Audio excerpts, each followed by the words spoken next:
안녕하세요. 소리야입니다. 연말을 맞아 어떻게 감사 인사를 드릴까 고민하다가 닥터 도티의 삶을 바꾸는 마술가게 중에서 제가 가장 감명 깊게 읽었던 부분 낭독해 드리려고 해요. 마법의 선물로 마음 따뜻해지는 연말 보내십시오. 소리야입니다. 만약 내 삶이 영화였더라면 랭커스에 도착해서 그때 그 마술 가게에서 나를 기다리는 루스와 재회했을 것이다. 루스는 거의 90살에 가까운 할머니였을 테지만 노쇠하기보다는 더 현명한 어른처럼 보였을 것이다. 그래서 당연히 내가 랭커스터로 오고 있다는 걸 감지했을 것이며 내가 실패를 제대로 인식하고 헤쳐나갈 수 있는 의미 있는 말을 전해주었을 것이다. 하지만 삶은 영화가 아니다. 랭커스에 도착해서 마술가게가 있던 곳으로 차를 몰고 갔다. 하지만 가게는 없었다. 거리 상점 전체가 흔적도 없었다. 거기서 길을 나섰다. 그랬는데 문득 예전에 자전거를 타고 매일 마술가게를 오가던 바로 그 길을 따라가고 있다는 사실을 깨달았다. 모든 게 달랐다. 랭커스터는 어린 시절 황량하고 쓸쓸한 동네가 아니라 이제 정말이지 도시 같은 느낌이 물씬 났다. 여전히 텅 빈 벌판을 지나쳐 걸었다. 형을 괴롭히던 악당들한테 달려들어 소리치던 그곳이었다. 지금은 어린아이들이 깔깔거리며 뛰어놀고 있었다. 바로 옆 교회는 예전 자리에 그대로 아직 있었다. 어떤 건 변하지 않았다. 그해 여름 우리가 살았던 아파트 건물 뒤를 따라 걸었다. 거의 옛날 모습 그대로였다. 다만 내가 기억하는 모습보다 조금 더 낡고 오래되어 보였다. 우리 아파트는 1층이었다. 30년 전 내 자전거가 놓여있던 현관 그 자리에 자전거 한 대가 놓여 있었다. 모퉁이를 돌아 형이랑 함께 지냈던 방 쪽으로 걸어갔다.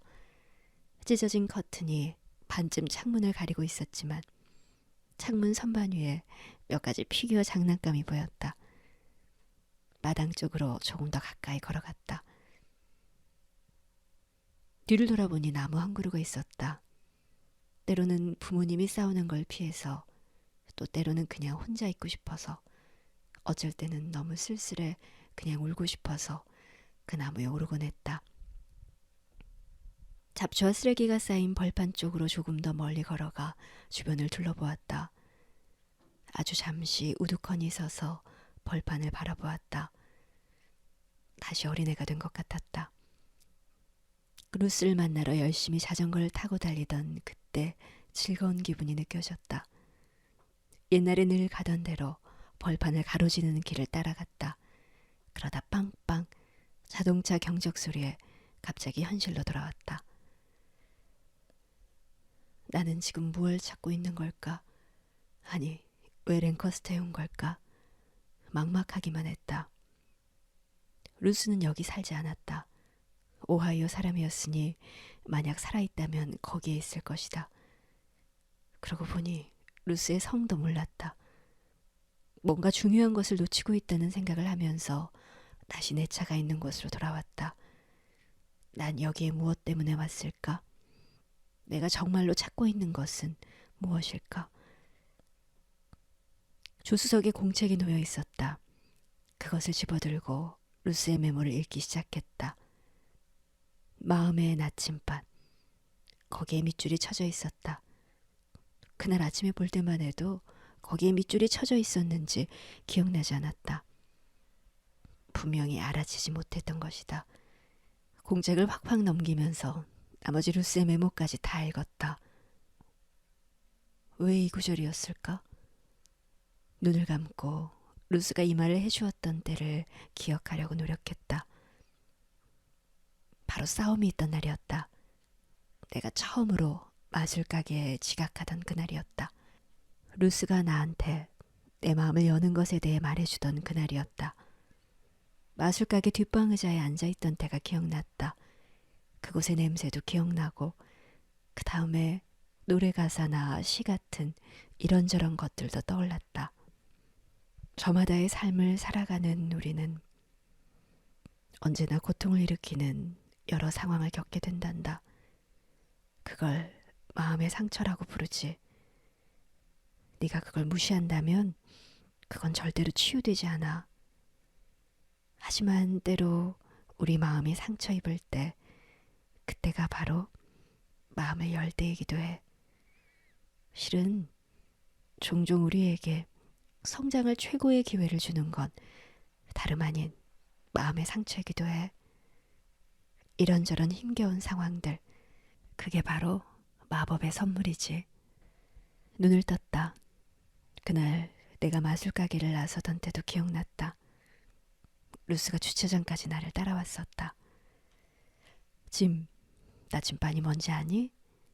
루스가 물었다. 그럼요. 어디로 가야 할지 방향을 알려주는 거잖아요.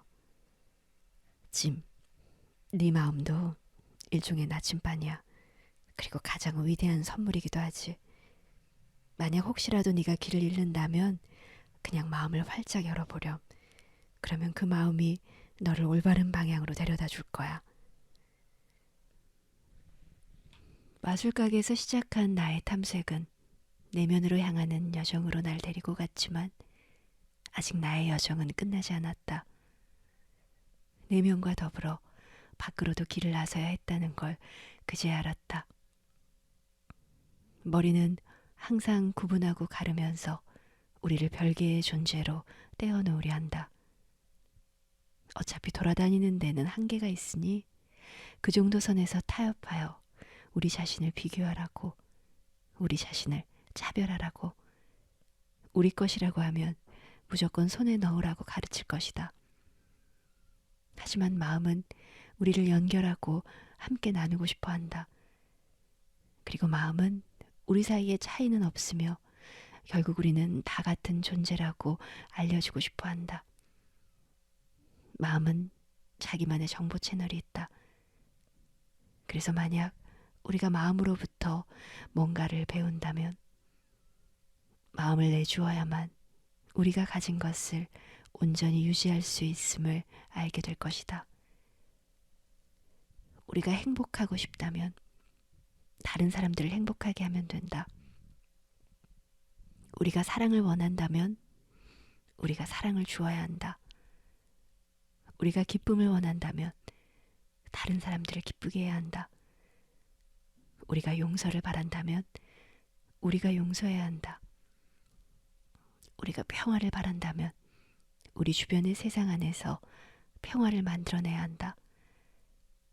만약 우리 자신의 상처가 치유되기를 바란다면 다른 사람들을 치유해야 한다.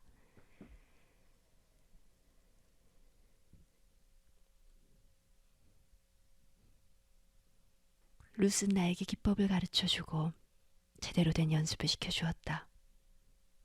하지만 그보다 기꺼이 시간을 내서 가르쳐주고 자신의 시간과 관심을 오롯이 내줌으로써 이 세상에 존재하는 가장 위대하고 진정한 마술을 가르쳐 주었다.